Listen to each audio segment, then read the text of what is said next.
Bordeaux, Francija. Iespējams viens no obligātiem vīna pazinēja galamērķiem. Bet kāds tad ir mūsu mērķis? Mēs šeit esam atbraukuši, lai apskatītu jauno Lexus UX. Kas tad tajā ir tik jauns? Par to pēc kārtas.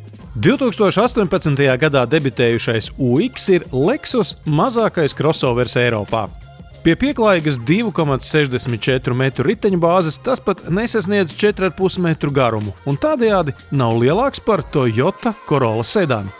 Nenoliedzami Lexus UX ir tāds tā kā egoista automobīls un paredzēts vienam vai maksimums diviem pieaugušiem cilvēkiem. Un to var arī secināt, ielūkojoties automašīnas bagāžniekā. Tas ir pavisam neliels. Situācija nedaudz glāb dubultā grīda, zem kuras arī var ielikt neliels, bet tomēr mantas. UX virsbūvē veikts neliels restailings un tam pieejami jauni virsbūves krāstoņi. Toties lielākais jaunums slēpsies zem automašīnas virsbūves, proti 5. paaudzes hibrīda sistēma un tas, ka turpmāk UX 250H vietā stāsies jaudīgāka, atraktīvāka versija UX 300H. Paturot to pašu 2 litru benzīna dzinēju, Lexus apgādājas UX ar jaunāko 5. paaudzes hibrīda sistēmu un ietilpīgāku litija jonu gaitas bateriju iepriekšējās niķeļa metālhidrīda baterijas vietā. Sumārā jauda no 184 zirgspēkiem izaugus līdz gandrīz 200. Ļoti noderīga opcija ir tā, ka Lexus UX 300H būs gan ar priekšējo riteņu piedziņu, gan arī ar pilnpiedziņu. Turklāt pilnpiedziņas versijai pātrinājums līdz 100 km/h beidzot būs zemāks par 8 sekundēm. E-Force elektriskās pilnpiedziņas sistēmā tagad izmantots jaudīgāks un ātrdarbīgāks pastāvīgo magnēta elektromotors. Vienādas komplektācijas UX 300H ar visu riteņu piedziņu ir par 1600 eiro dārgāks nekā tāds pats priekšpiedziņas modelis. Jā, tie kopējie dinamiskie rādītāji ir pavisam citā līmenī, gan atsaucību uz akceleratoru pedālu, gan arī kopumā, kā tā mašīna brauc un stūrējās, ir pavisam kaut kas cits. Un no otras puses, mēs iegūstam mazākus CO2 izmešus un arī samazināt degvielas patēriņu. Hibrīdiekārta spēja atslēgt benzīna dzinēju un pārvietoties ar elektrovilkmi līdz ātrumam 115 km/h.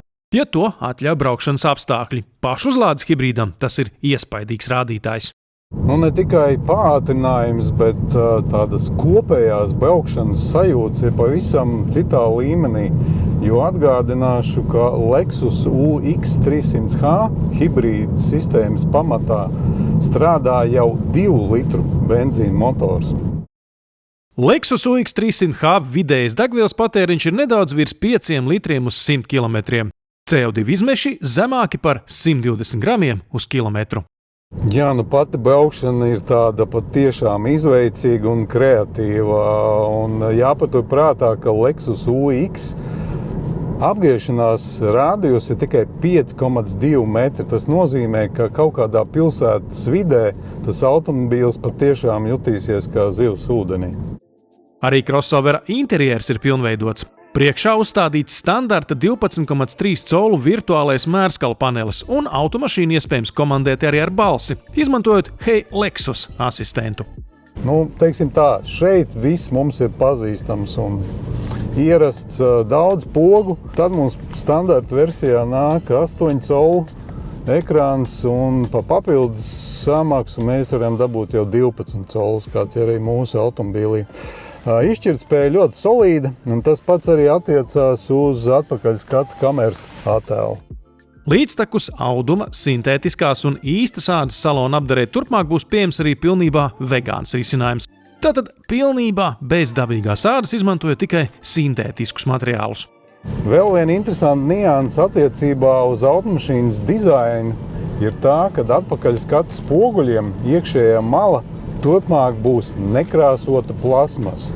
Kāpēc tā? Tāpēc, lai brauciena laikā, īpaši saulainā dienā, neapžilbinātu autovadītāju. Jauno Lexus UX 300H Latvijā varēs iegādāties sākot ar 43 700 eiro izpildījumā komforta. Pieejamākais pilnpiedziņas modelis maksās 50 300 eiro.